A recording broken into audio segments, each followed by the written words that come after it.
Hey everybody, Kimberly here, and I just seriously can't wait to jump into Frosthaven. So this video is dedicated to selecting my starting character and definitely keeping in mind who I'm playing with. So if you've seen some of my previous videos, especially about Frosthaven and Gloomhaven, you know that I play as a two-player team with my husband. We have found that that's just thoroughly exciting, engaging. We can keep the game out on the table and just play the two of us. And we play in the summer because we teach full-time. And so our academic year is really packed. And so I've got about 7 or 8 weeks left of my term before I go into it. But I can't wait until then to be thinking about my character and to think about really what I'm looking forward to with these. So the first thing I want to do is just give you an overview of these characters, what I find intriguing about them. I will be showing you some of their cards, their player board,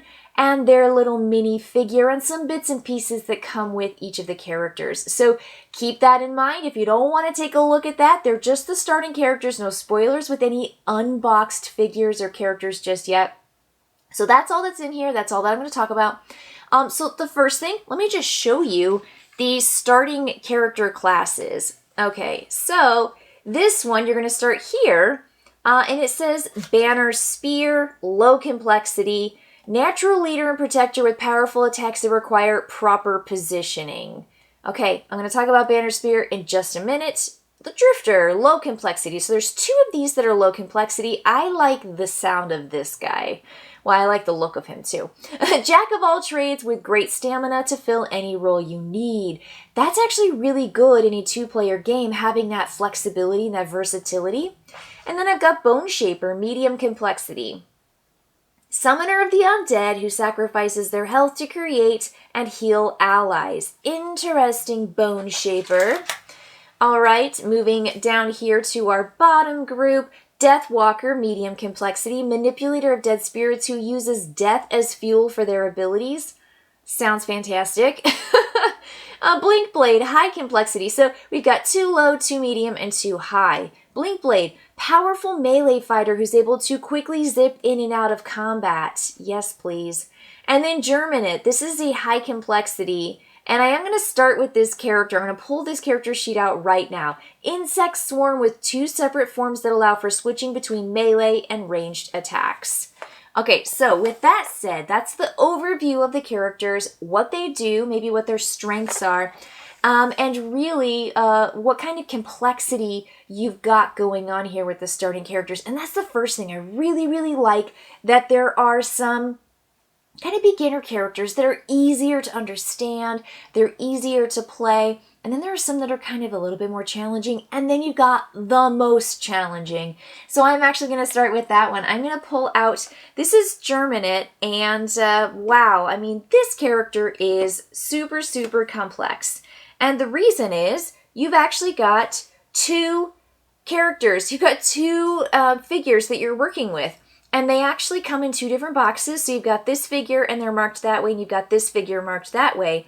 You also have their minis. So you're going to be moving these guys around. So here's this guy, and here's the other one. So, and they're very nicely marked on the bottom to show you which one is which. But these are the figures. And so you've got 2 that you're dealing with.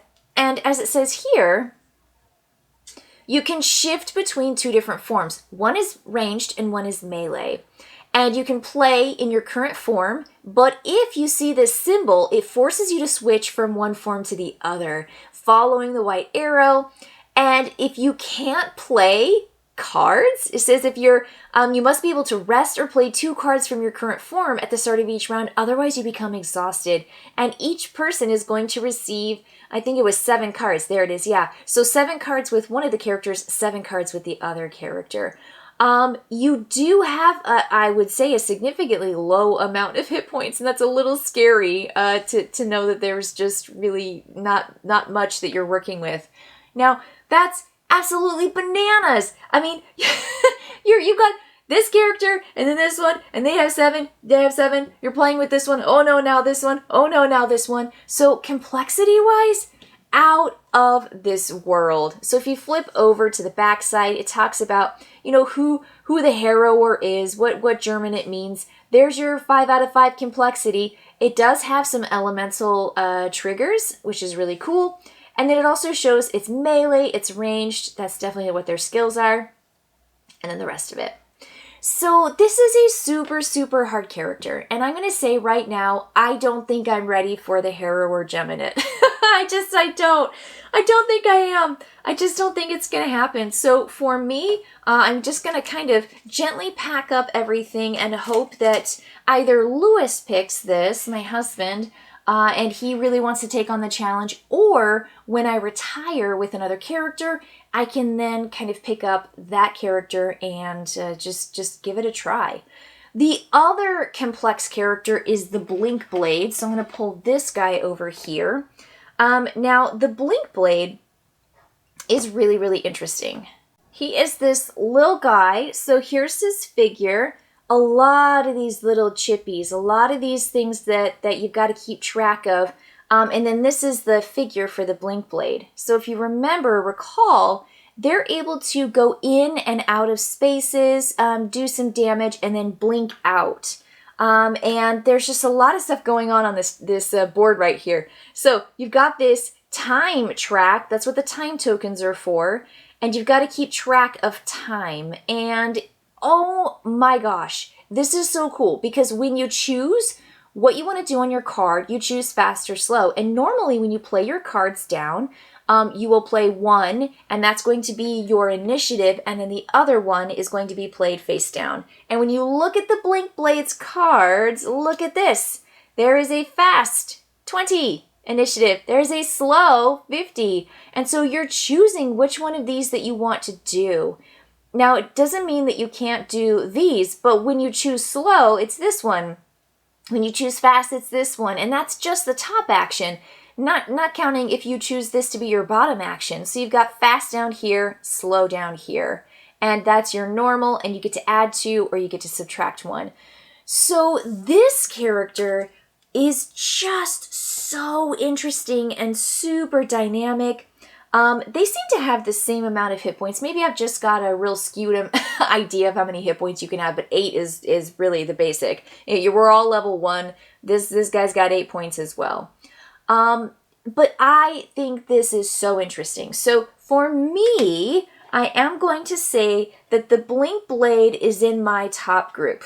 Now I've already eliminated, German. I just don't think I can do that. But I'm going to put Blink Blade in my top group. I really am interested. It is high complexity, but I love the idea of having a melee fighter that jumps in and out and is super flexible and super mobile. That just sounds really, really good to me. Okay, let's go to the medium complexity. That's going to be the Bone Shaper is the first one. So let's take a look at the Bone Shaper. If I choose on just looks alone, dang, that is just wild. It is wild, and it's my color. It's green. I play green. And so having the Bone Shaper and starting with the Bone Shaper, to me, it just sounds really, really exciting. So the cool thing about the Bone Shaper, wow, 12 cards. That's nice. Starting with 12 cards. 6! Okay, I had it wrong, folks. 6 is so few hit points. Holy crud. You can summon shambling skeletons, which are disposable. So they get to summon other creatures, and you've got this whole board here. There's 2 boards that come with the Bone Shaper. Look at this. So this is the Bone Shaper, and what they look like. That's their character. But then there's all these shambling skeletons. There's the Bone Shaper right there. There's all these other figures, and there's even more. Look at these guys. Wow, it's so cool. You get all these tokens that come with this. It's their Bone Shaper. But yeah, kind of low on that hit point there. It does look like you take damage. So whenever you're doing your cool stuff, it says that you sacrifice your health to create and heal allies. So yeah, that's going to be part of it, but it seems like it's going to be from a distance. So I am interested in the Bone Shaper. I mean, look at this. This is, and the bottom abilities, you always are super tempted. Now that's pretty slow. 91 initiative. Wow. I mean, that's like, you're going to go last for sure. I would say, most likely.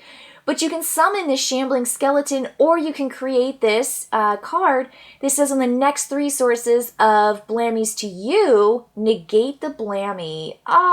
3 times in a row, and then that card goes, whee! And it goes out, but 3 times of full defense? Hello! What about this? 4 feet! 4 feet! That's so cool.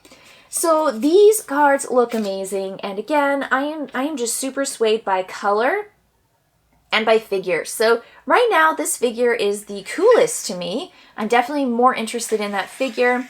And then I'm going to talk about the next medium complexity. This is the Death Walker. So our Death Walker here, very interesting and kind of similar to the Bone Shaper, is able to summon. Let me see if that's correct. The Summoner, is that it?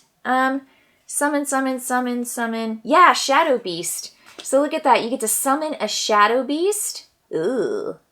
And then there are these really cool symbols that this player gets to throw down. They're called shadow tokens. So you can have 5 of them, no more than 5. But when you create shadows, it allows you to do stuff with your cards based on where the shadows are. And that is so cool. It says that you get to do stuff with it. So, ooh, low hit points, 11 cards. Boy. But this is super, super cool. And you turn it over, ranged, and then melee is 2nd strength, and then really not a support figure here, but that's okay. I find that sometimes the support figures in a 2-player game don't support as many people because you just don't have as many people to support. But Deathwalker's interesting. I am interested in them. I mean, dang, look at that fight. 5 attack. Perform the attack as if you were occupying a hex with a shadow, then remove the shadow. Shadows are going to really, really help this figure. So looks like really, really good attack here. And I love attacks. I love attacks. So I have gone through the 2 high complexity and the 2 medium complexity, and I have selected 3 that I'm interested in out of those 4. I've only eliminated the Germinate. So I'm going to take a look at the 2 low complexity figures. And this one is Banner Spear. So Banner Spear is this figure right here. It says you specialize in area attacks which require an ally to occupy each depicted blue hex. Now, I think this character sounds cool. I think this character sounds super interesting. They have the most health. They're going to be able to do really cool stuff. They've got 10 cards, but I think they're going to be able to last a little bit longer. And then here, if you flip it over, you're going to see defense. Huge defense, strength. This person's probably not going to get exhausted unless you use all your exhaust cards. Looks like they use some of the wind ability too. Melee, strong in attack. So the reason why I'm not necessarily as interested in the human Banner Spear is because of that ally ability. Your ally has to be in a specific space. And if you have 1 ally, I mean, look at this card. You can do the 3 damage, 3 melee, but your ally has to be there, and then the other figure has to be there. And so it makes it just really, really, really hard to do something if your other figure's not doing what you want them to do, and you don't want to kind of just, control the situation with only 1 other person. Plus 3 health, all allies, that's 1. It could be, 2 more figures, and that's like +3. That's great. But again, for that 2-player game, I'm not as interested in Banner Spear. So I'm going to put Banner Spear over here with Germinate.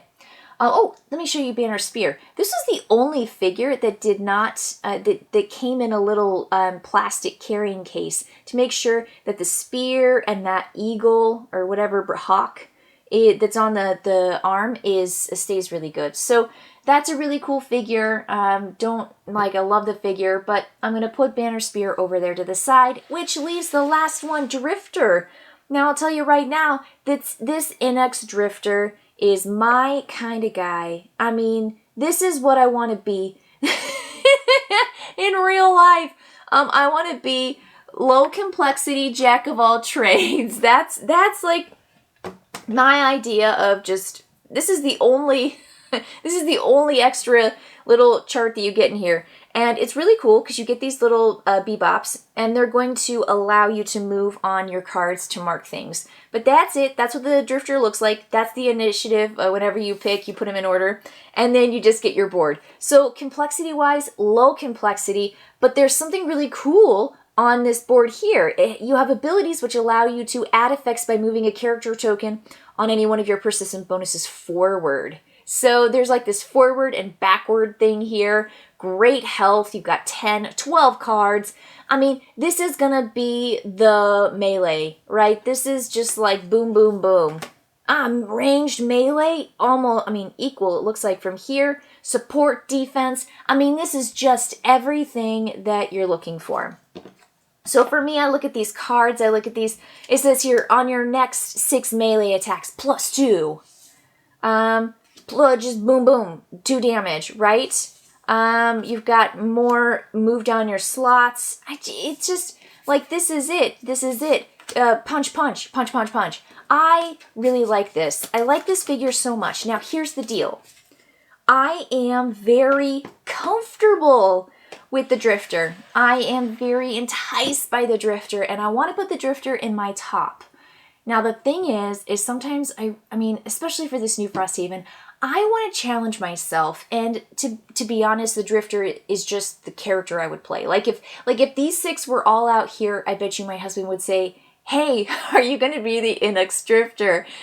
Because that's just my main gameplay. That's my main way of wanting to engage, is I just want to be in it, and I want to thrash around. I want to help out when needed. I want to range when I need it. I want to do all the cool things.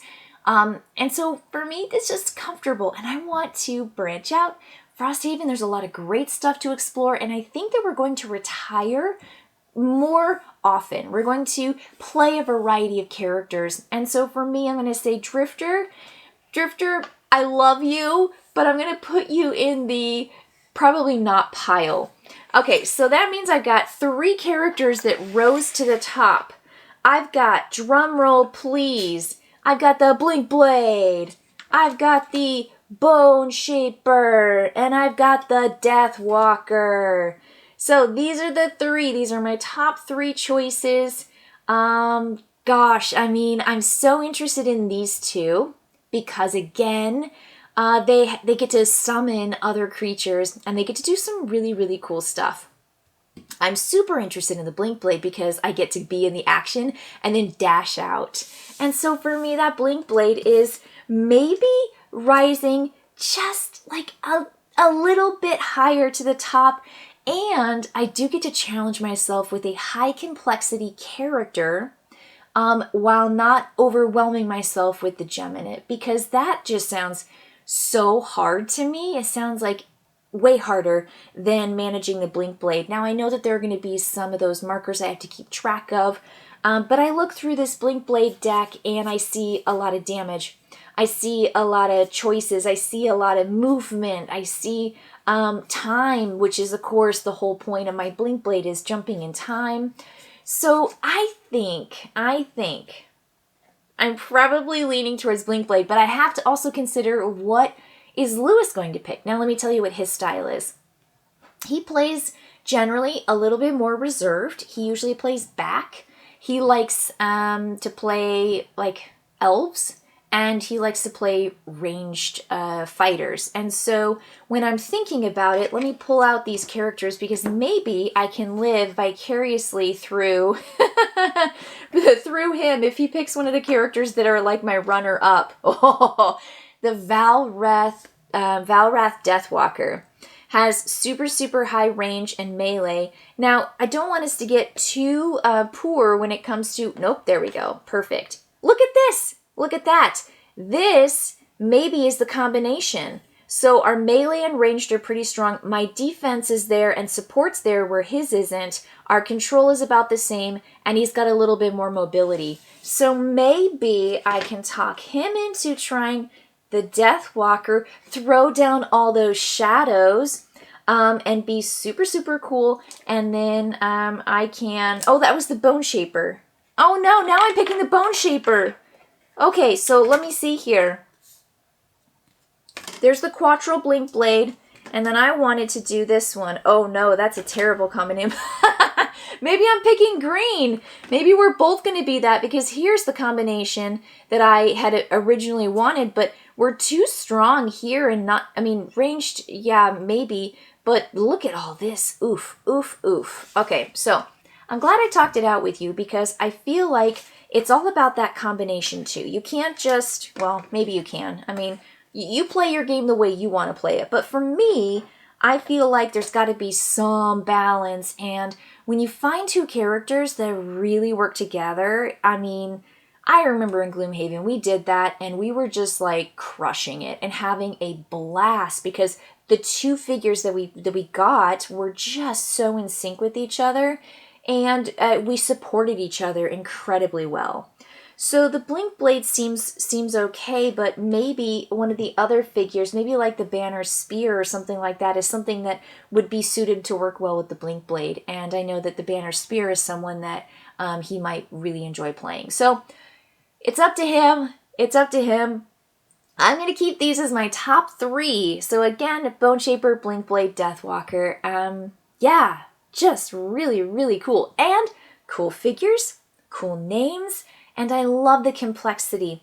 One more thing I wanted to note was that each character, if you take a look at their sheet, has masteries. And not only do they have special perks that are unique to their own draw deck whenever they are in conflict, they also have these masteries, and they are things you get to check off, and they're specific to each character. So the Quattro Blink Blade, which is the sheet you're looking at right now, says declare fast for 7 consecutive rounds. That's only what that person can do. And then you take a look at, let's say, the Bone Shaper, right? So this is the Aesler Bone Shaper. Kill at least 15 of your summons. I mean, these masteries are just so cool, and they're on your character sheet. So cool bits. I mean, oh my gosh, I'm so excited about these characters and about what they're going to offer my specific Frosthaven play, which again is just for 2 players. So let me know in the comments below if you think there's a really good combination for 2. Or if you think there's anyone that works well with the Blink Blade. Maybe they all work well with the Blink Blade. But that's the one I'm leaning a little bit more towards than the Bone Shaper or Deathwalker, but those 2 still really interest me. And my heart will always be with the Inux Drifter. So if you're that kind of player, great. I mean, let's be best friends. Okay, everybody, I hope you have a little bit of a better idea about how these characters work, but more importantly, really what I'm excited about with Frosthaven and my game coming up this summer. And I will catch you later. Bye, everybody.